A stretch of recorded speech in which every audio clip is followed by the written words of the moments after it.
Hello my dear students, कैसे हैं आप सभी। देखिए, जो अभी सेकेंड राउंड की काउंसलिंग में आपका चॉइस लॉकिंग और चॉइस जो फिलिंग है वो प्रोसेस शुरू होने वाला है।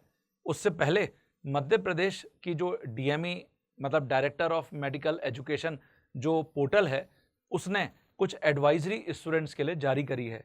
इसको समझना आप सभी के लिए बहुत ज़रूरी है। सेकेंड राउंड या फिर आप आगे अगर मॉप अप राउंड तक जाना चाहते हैं, उसको जरा वन बाय वन समझ लेते हैं। देखो जरा, सबसे पहला जो पॉइंट है वो यहां पर, जैसा कि हम बार बार आपको बोलते हुए आ रहे हैं, अगर आप फर्स्ट राउंड से अपग्रेड होकर आए हो या फिर आप सेकेंड राउंड में एक न्यू कैंडिडेट की तरह अपना रजिस्ट्रेशन करा के यहां पर आए हो, आपको सभी पात्र अभ्यर्थियों द्वारा पोर्टल पर समय सीमा में अपनी चॉइस फिलिंग और चॉइस लॉकिंग अनिवार्य रूप से दर्ज करानी होगी। तो चॉइस फिलिंग और चॉइस लॉकिंग अनिवार्य रूप से दर्ज करानी होगी और इसके लिए जो भी आपको टाइम लिमिट दिया गया है उस टाइम लिमिट के अंदर आपको ये चॉइस लॉक करना है। अंतिम लॉक चॉइस को ही मान्य किया जाएगा, मतलब जो भी आप चॉइस लॉक करेंगे उसी को वैलिड माना जाएगा। चॉइस लॉक ना किए जाने की स्थिति में भरी गई चॉइस मान्य नहीं होंगी। ये देखिए, ये बहुत इंपॉर्टेंट है। बच्चे जनरली सोच लेते हैं कि हमने तो यहाँ पे सीट्स को या चॉइस को सेलेक्ट करके रख लिया है, ऑटोमेटिकली चॉइस लॉक हो जाएगा। ऐसा नहीं है। आप इस डीएमई के ऊपर अगर आप अपनी चॉइस को लॉक करना भूल गए तो फिर आपकी चॉइस को नहीं माना जाएगा और अभ्यर्थी आवंटन हेतु पात्र नहीं होगा। मतलब आपको आगे जो सेकेंड राउंड की काउंसलिंग में पार्टिसिपेट करने का मौका मिल रहा है वो नहीं मिलेगा। तो ये पहला पॉइंट बहुत इंपॉर्टेंट है स्टूडेंट। आगे देखो, यहां पर मेंशन किया गया है कि जो सिक्योरिटी अमाउंट है, सिक्योरिटी डिपॉजिट, वो सिक्योरिटी डिपॉजिट आपको अब यहां पर करना है। ऑब्वियसली रजिस्ट्रेशन के लिए आपको पहले ही आप फर्स्ट राउंड से अपग्रेड होके आ रहे हैं तो आपको कोई भी रजिस्ट्रेशन नहीं करना। आपने ऑलरेडी अपना लॉगिन जो पूरे क्रेडेंशियल्स हैं उनको जनरेट कर रखा है। लेकिन अगर आप सेकेंड राउंड या आगे उसके बाद थर्ड राउंड में भी पार्टिसिपेट करेंगे तो सेकेंड राउंड में पार्टिसिपेट करने वाले सभी, यहां पे देखिए लिखा हुआ है अनारक्षित श्रेणी, मतलब जनरल कैटेगरी के जो बच्चे हैं, अभ्यर्थियों के द्वारा शासकीय महाविद्यालय के लिए ₹10,000 एवं आरक्षित श्रेणी के अभ्यर्थियों के द्वारा ₹5,000 की राशि द्वितीय चरण की चॉइस फिलिंग से पूर्व अग्रिम शुल्क के रूप में ऑनलाइन जमा करानी होगी। तो यहां पर ये ₹10,000 जो जनरल कैटेगरी के बच्चे और जो आपके रिजर्व कैटेगरी के स्टूडेंट हैं उनके लिए 5,000 का जो राशि है वो आपको द्वितीय चरण की चॉइस लॉकिंग से पहले आपको शुल्क यहां पर जमा करना होगा। अगर आप केवल गवर्नमेंट कॉलेजेस के अंदर पार्टिसिपेट करना चाह रहे हैं तो फिर जनरल कैटेगरी वाले बच्चों को 10,000 और जो रिजर्व कैटेगरी वाले बच्चे हैं उनको 5,000 जमा करना है। लेकिन अगर आप साथ ही में प्राइवेट मेडिकल कॉलेजेस में भी पार्टिसिपेट करना चाह रहे हैं तो सिक्योरिटी डिपॉजिट के लिए आपको अब 1 लाख रुपए यहां पर जमा करने होंगे। तो 1 लाख में आप प्राइवेट मेडिकल कॉलेज में भी पार्टिसिपेट कर सकते हैं, उसके साथ साथ आप गवर्नमेंट मेडिकल कॉलेज में भी पार्टिसिपेट कर सकते हैं। ये ऑलरेडी आपको सिक्योरिटी डिपॉजिट के बारे में पूरा शुरू से पता है और बताया भी जा चुका है। क्या ये फीस हमारी जो कॉलेज की फीस होगी उसके अंदर आगे अगर हमको एडमिशन मिल जाता है तो उसमें इंक्लूड कर ली जाएगी, मान ली जाएगी? बिल्कुल बच्चों, ये फीस आपकी बिल्कुल वहां पर मान्य होगी, ये उसमें कंसिडर की जाएगी। अच्छा, अगर आप एनआरआई कैंडिडेट हैं तो एनआरआई कैंडिडेट के लिए ये फीस 10 लाख रुपए होगी, ये 10 लाख रुपए होगी। ठीक है ना बच्चों? तो आपको क्लियर हो गया कि अगर आप केवल जीएमसी में पार्टिसिपेट करना चाहते हैं, गवर्नमेंट मेडिकल कॉलेज में पार्टिसिपेट करना चाहते हैं तो आपको जनरल कैटेगरी के स्टूडेंट के लिए जो सिक्योरिटी अमाउंट है वो ₹10,000 और रिजर्व कैटेगरी के लिए 5,000। लेकिन अगर आप गवर्नमेंट मेडिकल कॉलेजेस के साथ साथ प्राइवेट मेडिकल कॉलेजेस में भी पार्टिसिपेट करना चाहते हैं या केवल आप प्राइवेट मेडिकल कॉलेज में पार्टिसिपेट करना चाहते हैं तो फिर आपको ₹1 लाख डिपॉजिट करना है। ओनली पीएमसी और जीएमसी प्लस पीएमसी, इसके लिए ₹1 लाख ये होगा। और अगर आप एनआरआई कैंडिडेट हैं तो फिर 10 लाख रुपीस आपको देना होगा। द्वितीय चरण में चॉइस फिलिंग किए जाने से पूर्व जमा किए जाने वाले अग्रिम शुल्क का समायोजन प्रथम चरण से प्रवेशित अभ्यर्थियों द्वारा प्रथम चरण में जमा कराई गई फीस में समायोजित होगा।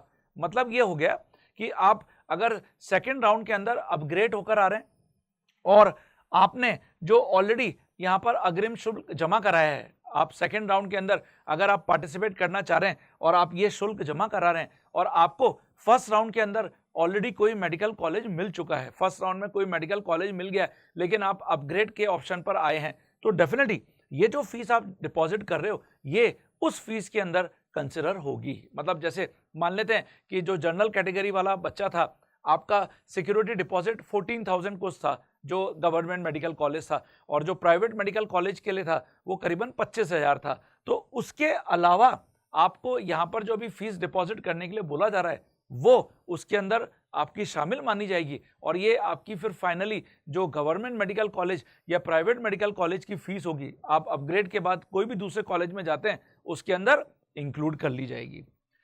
द्वितीय चरण में जो एसटी कैटेगरी के अभ्यर्थी हैं उनको इस प्रकार की कोई भी फीस नहीं देनी है। ये बहुत बड़ी राहत जो एसटी कैटेगरी के बच्चे हैं उनके लिए है, लेकिन उनको एक जो पोर्टल चार्ज है 100 रुपीज का वो जमा कराना होगा। ऑब्वियसली ये ऑनलाइन आपको जमा करना होगा अगर आप सेकेंड राउंड के अंदर चॉइस फिलिंग, चॉइस लॉकिंग करना चाहते हैं। इसके बाद ये देखिए, ये आप सभी को मैंने पहले भी बताया था कि सेकेंड राउंड से जो मध्य प्रदेश स्टेट है वो एक ओपन स्टेट हो जाता है। ओपन स्टेट का मतलब ये हुआ कि जो नॉन डोमिसाइल स्टूडेंट्स हैं वो भी यहां पर पार्टिसिपेट कर सकते हैं जो प्राइवेट मेडिकल कॉलेजेस हैं।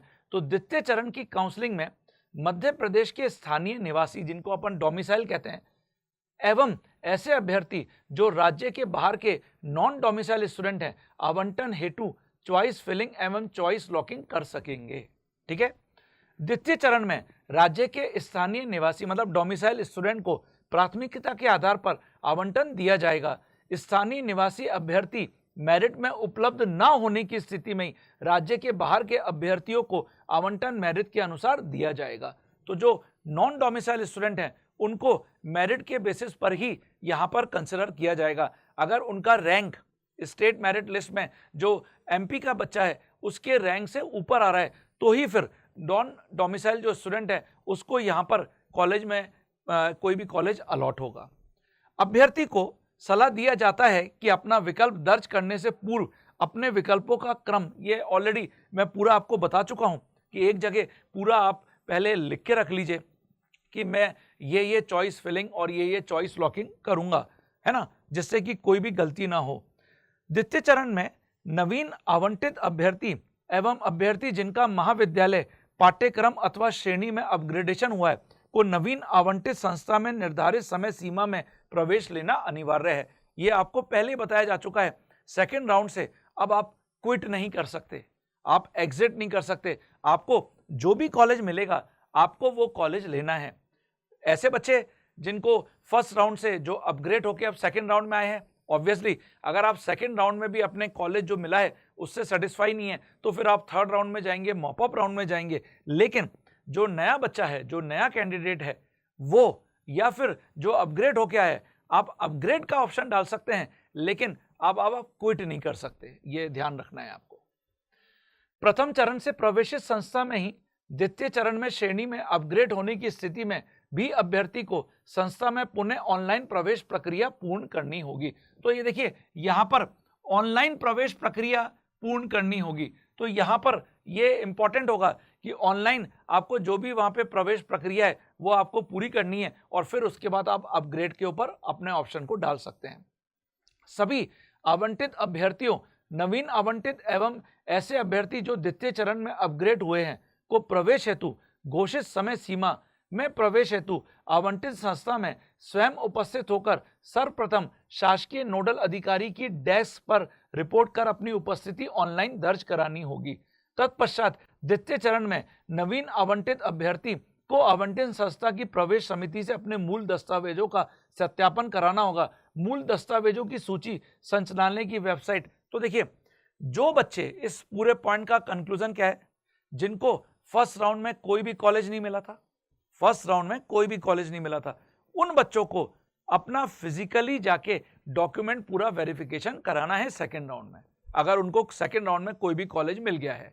लेकिन जो बच्चे फर्स्ट राउंड से अपग्रेड होके आए हैं, क्योंकि ऑलरेडी आप सभी बच्चों ने अपने जो डॉक्यूमेंट्स हैं वो तो पहले ही फर्स्ट राउंड के कॉलेज में, जो भी आपको कॉलेज मिला था आपने वहां पे सबमिट कर रखे हैं, तो बस आपको ऑनलाइन ही अपना पूरा प्रोसेस कंप्लीट करना पड़ेगा। और उसके बाद अगर आप चाहते हैं कि भाई मैं इसी कॉलेज से संतुष्ट हूं सेकेंड राउंड के कॉलेज से, तो फिर थर्ड राउंड में आपको जाने की बिल्कुल भी जरूरत नहीं है। लेकिन आपको अभी भी संतुष्टि नहीं मिल रही, तो फिर आप थर्ड राउंड में अपने ऑप्शन को अपग्रेड के लिए जाएंगे।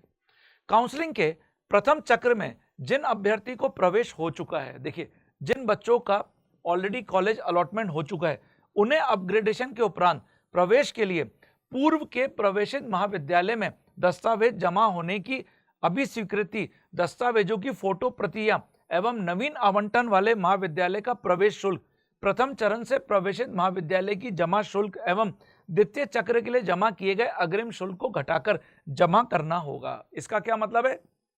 मान लेते हैं आपने सेकेंड राउंड में आप अपग्रेड करके आए, आपने अपना वहां पर जो कॉलेज है वो अब आपने सोचा कि भाई मुझे इसी कॉलेज में जाना है, तो अब कॉलेज में जाने का मतलब ये हुआ कि आपने उस कॉलेज को लॉक कर दिया। अब आप थर्ड राउंड में नहीं जाना चाह रहे, आपने इसी कॉलेज को पसंद कर लिया है, तो फिर जो भी अब आपका पेंडिंग फीस होगी उस कॉलेज की, वो आपको वहां पर सबमिट करनी होगी। और इसके लिए ये ऑलरेडी मेंशन किया गया है, फर्स्ट राउंड में आपने ऑलरेडी कुछ सिक्योरिटी फीस डिपॉजिट जमा कर रखी है, सेकेंड राउंड में जब आपने पार्टिसिपेट किया तो भी आपने सिक्योरिटी फीस डिपॉजिट कर रखी है, तो अब जो डिफरेंस अमाउंट होगा उस कॉलेज की फीस का, वो आपको यहां पर अब पूरा सबमिट करना होगा। तो ये इस पॉइंट का मतलब है ना। अभ्यर्थी द्वारा पोर्टल पर प्रवेश शुल्क की जमा राशि आधिक्य होने की दशा में काउंसलिंग समाप्त होने के उपरांत अभ्यर्थी को लौटाई जाएगी। तो देखिए, अगर जो भी आपने वहां पर फीस डिपॉजिट अभी कर रखी है,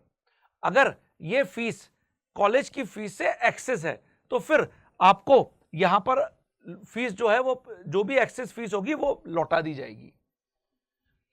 अपग्रेडेड अभ्यर्थी यदि अपनी छात्रवृत्ति योजना के विकल्प किसी प्रकार का संशोधन, तो यह सुविधा उपलब्ध रहेगी। यह बहुत इंपॉर्टेंट पॉइंट है।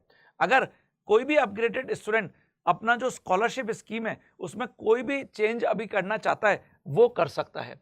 पात्र घोषित किए गए अभ्यर्थियों को संस्था का प्रवेश शुल्क शासन की घोषित विभिन्न योजनाओं के अंतर्गत पात्र अभ्यर्थियों के शुल्क का समायोजन किया जाएगा। ऑनलाइन जमा करना होगा, जो कि नेट बैंकिंग, मतलब कुल मिलाकर ये जो आपकी फीस है, ये जो बच्चे जिनको स्कॉलरशिप कुछ मिली हुई है उसके अलावा उसके लिए ये सब कुछ लिखा हुआ है। अभ्यर्थी भुगतान हेतु एक से अधिक विकल्पों का चुनाव कर सकता है। अभ्यर्थी यह सुनिश्चित करे कि उनके खाते में इंटरनेट बैंकिंग सुविधा उपलब्ध है। ये ऑलरेडी सारे पॉइंट्स अपन पहले भी डिस्कस कर चुके हैं। द्वितीय चरण में आवंटित अभ्यर्थियों को प्रवेश के समय मॉपअप चरण हेतु अपग्रेडेशन का विकल्प दर्ज करना अनिवार्य है। ये देखिए, ये बहुत इंपॉर्टेंट पॉइंट जिसके ऊपर अपन बार बार डिस्कशन करते हुए आ रहे हैं। आपको अगर कोई कॉलेज अलॉट हो गया सेकेंड राउंड के अंदर, तो अगर आप चाहते हैं कि मुझे उस कॉलेज से सेटिस्फाई अभी मैं नहीं हूं, मैं मॉपअप राउंड में जाना चाहता हूं, थर्ड राउंड के अंदर जाना चाहता हूं, तो आपको अपना अपग्रेडेशन का जो विकल्प है वो वहां पर दर्ज कराना अनिवार्य होगा। जिस कॉलेज में आपको मतलब आपको सेकेंड राउंड में कोई कॉलेज अलॉट हुआ और आप वहां पर जाकर ये यस और नो का विकल्प आपको बताना पड़ेगा।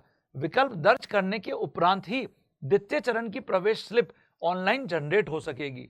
अभ्यर्थी द्वितीय चरण की समय सारणी में उल्लेखित समय अवधि में उनके द्वारा दर्ज किए गए अपग्रेडेशन के विकल्प को कैंडिडेट लॉगिन पर उपलब्ध विलिंगनेस फॉर अपग्रेडेशन लिंक, ये तुमने फर्स्ट राउंड से जब सेकेंड राउंड में जा रहे थे तो भी तुमने ऐसा ही किया है, तो ये क्लिक करके एडिट कर सकेंगे।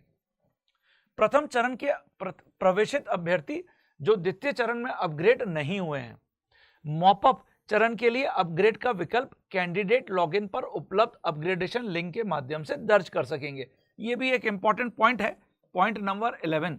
मतलब आपने ये सोचा कि भाई मैं अभी सेकेंड राउंड के अंदर अपग्रेड वाले ऑप्शन पर नहीं जाता हूं, लेकिन मैं थर्ड राउंड के अंदर अगर कोई सीट खाली रह जाती है और मुझे अपना मन मुताबिक कोई कॉलेज मिल रहा है, तो फिर आप मॉपअप राउंड में भी डायरेक्ट आप थर्ड राउंड के अंदर पार्टिसिपेट कर सकते हैं, जिसके लिए आपको अपग्रेडेशन लिंक के माध्यम से अपनी जो विलिंगनेस है उसको बताना पड़ेगा।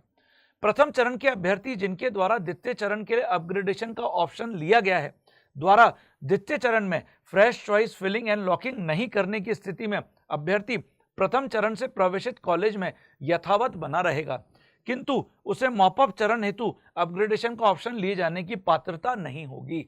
ये देखिए, ये पॉइंट भी बहुत इंपॉर्टेंट है, पॉइंट नंबर 12। ये आप सभी को क्लियर हो जाना चाहिए। आपको सेकेंड राउंड के अंदर द्वितीय चरण में फ्रेश चॉइस फिलिंग एवं लॉकिंग नहीं करने की स्थिति में अभ्यर्थी प्रथम चरण से प्रवेशित कॉलेज में यथावत बना रहेगा और उसको मॉपअप चरण हेतु अपग्रेडेशन का ऑप्शन लिए जाने की पात्रता नहीं होगी। तो यहां पर यह क्लियर होना चाहिए पॉइंट। द्वितीय चरण की समय सारणी में प्रवेशित सीट से त्यागपत्र दिए जाने हेतु, अब आप देखिए ये जो अपन बात कर रहे थे ना, नो फ्री एग्जिट, ये फ्री एग्जिट राउंड नहीं है। अगर आपको ऑलरेडी एक कॉलेज मिल गया, आपने ये कॉलेज नहीं लिया, तो अब आपको पेनल्टी के लिए 2 लाख रुपए यहां पर आर्थिक दंड लगेगा और आगामी चरणों की काउंसलिंग हेतु आप अपात्र होंगे, आपको आगे काउंसलिंग में पार्टिसिपेट नहीं करने को मिलेगा। शुल्क भुगतान के उपरांत अभ्यर्थी को महाविद्यालय द्वारा ऑनलाइन प्रवेश स्लिप जारी की जाएगी, मतलब जो कॉलेज अलॉटमेंट लेटर है वो आपको कॉलेज से पूरा मिलेगा। शुल्क वापसी की स्थिति में राशि काउंसलिंग की प्रक्रिया पूर्ण होने के उपरांत अभ्यर्थी द्वारा रजिस्ट्रेशन के समय भरे गए रजिस्ट्रेशन जो रजिस्टर्ड बैंक खाता है उसमें वापस आ जाएगी। ये मैंने आपको ऑलरेडी बताया था बच्चों, ये आपके लिए महत्वपूर्ण है।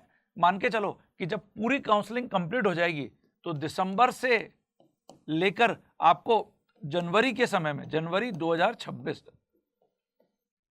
आपको जो भी आपने excess amount of money deposit करी है वो आपको सब यहां पे रिफंड कर दी जाएगी। तो इसलिए ये एकदम पूरा प्रोसेस जो है वो एकदम ट्रांसपेरेंट प्रोसेस है, कहीं पर भी कोई दिक्कत और आपको परेशानी नहीं होने वाली है।